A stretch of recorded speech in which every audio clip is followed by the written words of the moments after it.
สบายดีข้าพเจ้าเมดินดานพงษ์หรือว่าหนูปีนั่นเองพบกับข้าพเจ้าในมื้อนี้ในเป็นอาทิตย์ที่7ในการจับสลากของรางวัลในกิจกรรมตะนอนแป๊ดพุสกุลซึ่งอาทิตย์นี้พวกเขาจะมาแจกของรางวัลเป็นนี่เลยปื้มบันทึกกาที่เฮ็ดด้วยกระดาษสากับทุงสั้นลาวของพวกเขาเนาะซึ่งอาทิตย์แล้วนี่เพิ่นแจกเป็นตุ๊กตามี2 ตัวและอาทิตย์นี้มาแจกเป็นปื้มเนาะปื้มบันทึกที่มีการนี่เลย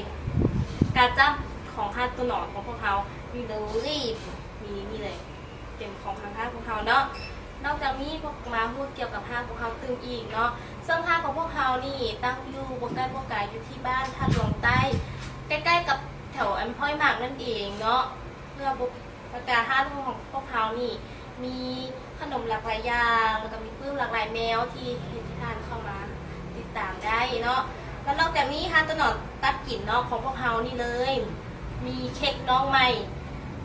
สีสันสดใสหน้าฮักแกเบลเหมือนกับพิธีกร แอบย่องตัวเองนิดนึงนี่ซึ่งเค้กของพวกเขานี่มีชื่อว่าเค้กใบเตยมะพร้าวอ่อนนั่นเองเนาะซึ่งว่าเนื้อเค้กเค็ดด้วย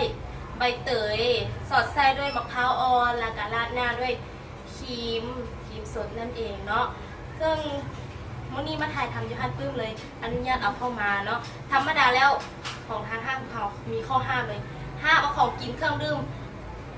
เข้ามาเด็ดขาดขึ้นชื่อว่าของกินห้ามเด็ดขาดนะห้ามเลยเด้อแต่วันนี้ขออนุญาตทางห้างกันแล้วมาถ่ายทำยูฮันนี้เนาะเลยอนุญาตเข้ามาได้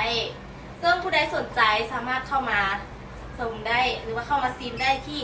ห้างของพวกเขาห้างต้นหนอนตะกินซึ่งวันนี้แซ่บข้าพเจ้าได้ซีมมาแล้วนุ่มเนื้อเค้กนี่นุ่มหลายแล้วก็ซอสไส้นี่หอมหวานหลายเนาะเพื่อผู้เป็นการเสียเวลาพวกเขามาจับสลากของรางวัลกันเลยเนาะนี่ซึ่งว่าของรางวัลของเขานี่จะแจกไปทุกๆอาทิตย์จนไปฮอดท้ายเดือนพฤศจิกายนแหละเป็นคนเมิดเนาะนี่ผู้โชคดีคนทำอิฐเลยแกเป็นผู้หญิงเนาะชื่อว่านางคำล่าอาภัยวงศ์เนาะที่บ้านดานสร้างเย้ได้ผู้โชคดีคนที่1แล้วมาผู้โชคดีคนที่2เลยนิสาเด้เนาะเขาก็จะเป็นผู้โชคดีเพื่อนเด้นี่ก็เป็นผู้หญิงคือกันเนาะชื่อว่านางนวลจันทร์พิลาลุนามสกุลแปลกๆพิลาลุเนาะอยู่ที่บ้านเบียงเจริญนี่ได้ผู้โชคดีทั้ง2ท่านไปแล้วพวกเขาถ้าพวกเขาจะติดต่อไปทางโทรศัพท์หรือว่าจะติดตามพวกเขาได้ทางที่ Facebook ของพวกเขาที่ Facebook ของห้าต้นหนอนหนังสือแล้วก็ต้นหนอนตักกินเนาะก่อนจะจากกันไปพวกเขาขอแนะนำนี่เลยคำกรม้วนๆทางห้าพวกเขาคำกรมีชื่อว่าคิดหาของหวานคิดหาห้าต้นหนอนตักกินคิดหาปื้มจุดเริ่มคิดหาห้าต้นหนอนบุ๊กสตอร์จุดเริ่มต้นของการอ่านนั่นเองเนาะจังไหนก็ขอแสดงความยินดีกับผู้โชคดีทั้ง2ท่านเด้อมาพบกับข้าพเจ้าได้ใหม่ในอาทิตย์